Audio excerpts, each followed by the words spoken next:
சுவாதி கொலை வழக்கில் குற்றவாளி ராம்குமார் கைது செய்யப்பட்டதை அடுத்து பொதுமக்கள் பல்வேறு கருத்துக்களை தெரிவித்துள்ளனர். மேன்ஷனில் யார் எவங்கன்றது தெரிய மாட்டேங்குது. மேன்ஷனுக்கு வரவங்களுக்கு அட்ரஸ் ப்ரூஃபோட வாங்கிக்கிட்டு தான் அவங்களுக்கு வீடு விடணும். எந்த ஒரு ப்ரூஃப் இல்லாமல் அவங்களுக்கு ஹாஸ்டல் மேன்ஷனில் அனுமதி கொடுக்கக்கூடாது.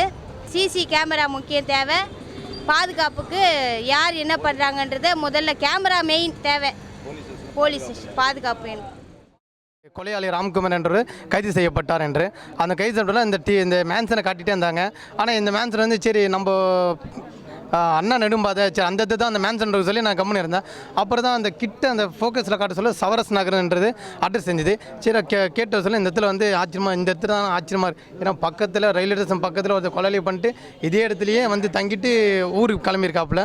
என்ன ஒன்று விஷயம்னா இந்த இவ்வளோ பெரிய சிட்டிக்குள்ளே போலீஸருக்கே ஒரு வேலை கட்டிருக்காப்புல, ஒரு தடையமே இல்லாமல் தப்பிச்சிருக்காப்புல. ஆனாலும் போலீஸு எந்த மூலியமாக கண்டுபிடிக்கணும், எப்படி கண்டுபிடிக்கணும், அந்த கொலையில் எங்கே இருக்காப்புல துருவி ஒவ்வொரு ஆள்கிட்ட துருவி போலீஸ் இந்த ஒரு சரியான கடமை ஆட்டிருக்காங்க. இந்த எப்படி சொல்கிறது, போலீஸுக்கார பாராட்டு தான் தெரிவிக்கணும். இந்த குற்றவாளியை கண்டுபிடிச்சனால மக்களே ஒரு ஆர்வத்தில் இருந்தாங்க. இந்த குற்றவாளியை எப்படி யார் எங்கே இருக்கிறாப்புல, யார் கொலை பண்ண, எதுக்காக கொலை பண்ணாப்புல.